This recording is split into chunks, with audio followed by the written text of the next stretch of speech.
Hi, this is Panikumar Addepalli. You are watching PK Talks. Welcome to PK Talks.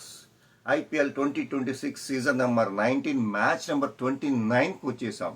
ఈ match వచ్చేసి Punjab super king versus Lucknow super giants మధ్య జరుగుతుందన్నమాట. Match ఎక్కడ జరుగుతోంది, రెండు టీముల బలాబలాలేంటి, పిచ్ రిపోర్ట్ ఒకటి, టాస్ గెలిస్తే ఎవరు ఏం తీసుకుంటారు, ఈ మ్యాచ్లో గెలిచే అవకాశాలు ఎక్కువ ఉన్నాయని గురించి ఒక్కసారి ఈ వీడియోలో తెలుసుకుందాం. This is Panikumar Addepalli. Your watching IPL updates and analysis. Okay, పాయింట్లోకి వద్దాం. ఈ మ్యాచ్ వచ్చేసి మ్యాచ్ నెంబర్ 29. ఈ మ్యాచ్ వచ్చేసి Punjab super Kings versus Lucknow super Giants. ఈ మ్యాచ్ వచ్చేసి ములన్పూర్లో జరుగుతుందన్నమాట. ఇక్కడ పిచ్ రిపోర్ట్ ఎలా ఉంటుందంటే ఫ్లాట్ బ్యాటింగ్ పిచ్ మాట.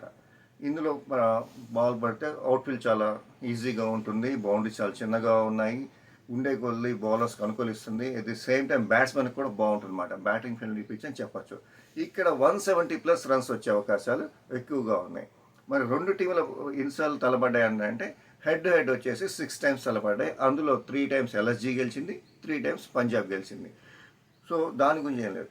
ఇప్పుడు ఎట్లా ఉంటుందంటే ఎల్ఎస్జీ వచ్చేసి Rishabh Pant last time elbow తగిలింది దెబ్బ, దాని నుంచి క్యూర్ అవుతున్నాడా, ఈ మ్యాచ్లో ఉంటాడా లేదా, లేకపోతే కెప్టెన్సీ మారుతుందా అనే దాని గురించి ఒక అప్డేట్ రావాల్సింది, ఇంకా రాలేదు. సో అతను ఉంటాడా లేడా అనేది ఇంకా క్వశ్చన్ మార్క్గా ఉండిపోయిందన్నమాట. అండ్ ఇటువైపు వచ్చేస్తే పంజాబ్ కూడా చాలా ఫిట్గా ఉంది, అన్ని మ్యాచ్లు గెలుచుకుంటూ చాలా అంటూ ఉంది.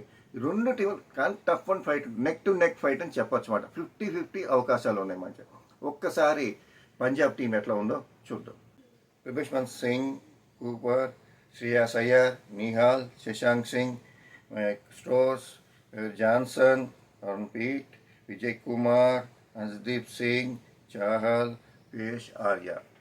ఇది వెళ్ళి స్పిన్ చాలా బాగుంది. చాహల్ స్పిన్ కానీ బౌలింగ్ కానీ ఎట్లా ఉంటుంది అంటే ఫస్ట్ 5-6 ఓవర్స్లో తెలిసిపోతున్నమాట. బౌలింగ్ కానీ బ్యాటింగ్ కూడా చాలా బాగుంది. ఎట్లా ఉంటుంది శ్రేయాస్ అయ్యర్ కానీ బ్యాటింగ్ అంతా ఫామ్లోకి వచ్చేసారు. మ్యాచ్ ఎలా గెలిపిస్తున్నారు, ఒంటి చేత్తో కూడా గెలిపిస్తున్నారు చూస్తున్నాం మనం.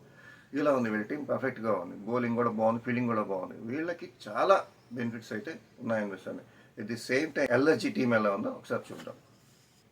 Markram, Mitchell Marsh, Nicholas Pooran, Rishabh Pant, Ayush Badoni, దిల్ సమద్, ముకుల్ చౌదరి, మొయిన్ ఖాన్, సమీ, ప్రియాన్స్ యాదవ్, దిగ్విజయ్ సింగ్. ఇది వీళ్ళ టీం. ఫస్ట్ 4 పేర్లు చూడంగానే టఫ్ బ్యాటింగ్ లాగా ఉంటుంది అన్నమాట. వీళ్ళు బ్యాటింగ్ అంటే చాలా ఉంటుంది. కానీ ఈ మ్యాచ్లో రిషబ్ పంత్ ఉంటాడా లేదా అనేది ఒక్కొక్క తెలియాల్సి ఉంది అన్నమాట. వీళ్ళని చూస్తే ఏదైనా జరగచ్చు, ఇవాళ ఏదైనా ఒక మెరాకిల్ జరగచ్చు. ఏదైనా మెరాకిల్ జరిగి పంజాబ్ మీద ఎల్ఎస్జీ గెలవచ్చు, లేదా వీళ్ళు తక్కువ స్కోర్కి అవుట్ అయిపోయి పంజాబ్ మంచి పెద్ద స్కోర్ చేయొచ్చు. ఇలాంటి జరుగుతున్నాయి. నెక్ టు నెక్ ఫైట్ కాబట్టి ఈ మ్యాచ్లో ఎవరు గెలుస్తారనే ఒక చిన్న అనాలిసిస్ ప్రకారం, పీకే టాక్ అనాలిసిస్ ప్రకారం పంజాబ్ గెలవచ్చు అని చెప్పి ఒక చిన్న అనాలిసిస్ మాత్రమే. గెలిచే అవకాశాలు ఉన్నాయి కాబట్టి పంజాబ్ గెలవచ్చు అని చెప్పి ఒక అనాలిసిస్ చెప్పారు. దీని మీద బెట్టింగ్లో పెట్టుకోకండి, ఎందుకంటే బెట్టింగ్ స్టాఫ్ని ఎప్పుడు పీకే టాక్స్ ఎంకరేజ్ చేయరు. So keep watching PK talks. Please subscribe PK talks. మీరు ఎంతమందికి సబ్స్క్రైబ్ చేస్తే పీకే టాక్స్ అంతమందికి రీచ్ అవుతుంది. So please subscribe, share PK talks. This is Panikumar Addepalli signing off.